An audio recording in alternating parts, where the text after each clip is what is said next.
नमस्कार। आपने देखा होगा आमतौर पे बच्चे उनकी रूटीन सुबह स्टार्ट होती है 6 बजे से लेके।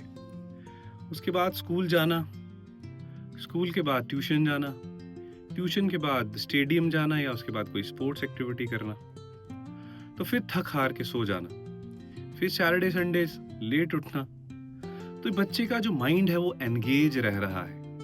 एंगेज रहना बहुत अच्छा है, बट वो जो ओरिजिनल थिंकिंग है जिसको हम रिफ्लेक्शन कहते थे, उसका समय ही नहीं मिल पा रहा। हमने इतना एंगेज करके रखा है, हमने इनको इतनी इंस्ट्रक्शंस दे के रखी है, क्लास के बाद क्लास, क्लास के बाद क्लास, इंस्ट्रक्शन के बाद इंस्ट्रक्शन, फिर घर में इंस्ट्रक्शन, फिर ट्यूशन पे इंस्ट्रक्शन, फिर स्टेडियम में इंस्ट्रक्शन, कि बच्चे का दिमाग पीसफुली कब सोच पाएगा, वो जो इन्फॉर्मेशन आई उस इन्फॉर्मेशन को चर्न कब कर पाएगा।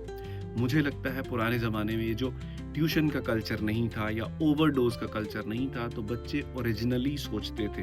हमारे जो साइंटिस्ट हैं उनके पास इंफॉर्मेशन कम थी, बट इंफॉर्मेशन जितनी भी थी उसको वो यूनिवर्सल लेवल पे, कॉस्मोस लेवल पे सोचते थे, उसके ऊपर चिंतन मनन करते थे, तभी ओरिजिनल थिंकर्स थे, ओरिजिनल डिस्कवरीज, साइंटिफिक डिस्कवरीज होती थी। पर आज देख लो हमारे कितने सारे संस्थान हैं, कहाँ है ओरिजिनल रिसर्चेस, कितनी सारी पीएचडीज हैं, कहाँ है ओरिजिनल पेटेंट्स। तो ये कमी क्यों आई है? मुझे लगता है कि बच्चों को रिफ्लेक्शन का टाइम, चाहे वो क्लास में दें, चाहे वो एक दिन दें पूरा, चाहे घर में दें, चाहे वो ट्यूशन ऑफ करके दें, पर जो बच्चे को पढ़ाया जाए उसमें सेल्फ स्टडी या सेल्फ उसको उसके ऊपर मंथन करने का वो टाइम ज़रूर मिलना चाहिए।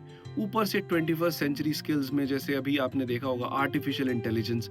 अब आर्टिफिशियल इंटेलिजेंस से, चैट जीपीटी से वो सारी चीज़ें जो उसके दिमाग को प्रोसेस करनी होंगी या करनी चाहिए थी, वो आर्टिफिशियल इंटेलिजेंस कर रहा है। तो एक टर्म है बड़ी इंपॉर्टेंट, वो कहते हैं यूज़ इट और लूज़ इट। अगर हम अपने ब्रेन का, अगर हम अपनी बुद्धि का, विवेक का इस्तेमाल नहीं करेंगे तो हम उसको लूज कर देंगे। तो ये जो ओवर डिपेंडेंस है टेक्नोलॉजी के ऊपर, ओवर डिपेंडेंस है ट्यूशन के ऊपर, ओवर डिपेंडेंस है चैट जीपीटी के ऊपर, तो कहीं ये जो हमारी ओरिजिनल थिंकिंग है इसको ही ना ख़त्म कर दे। ह्यूमन बीइंग्स जो जाने जाते थे, चिंतन मनन विवेक बुद्धि, ये सारे हम नष्ट ना हो जाए और फिर से हम प्रिमिटिव एनिमल्स ना बन जाएं जिनको रूल करे हमारा आर्टिफिशियल इंटेलिजेंस। तो मेरी रिक्वेस्ट है सबसे कि बच्चों को ओरिजिनल रिफ्लेक्टिव थिंकिंग किसी भी माध्यम से करने का समय दें, चाहे वो मेडिटेशन, चाहे वो पूजा, चाहे वो ऐसे ही अकेले बैठ के करना। उनके लिए जो सोलो टाइम है वो बहुत इंपॉर्टेंट है, ओरिजिनल थिंकिंग जो है वो बहुत इंपॉर्टेंट है। Thank you.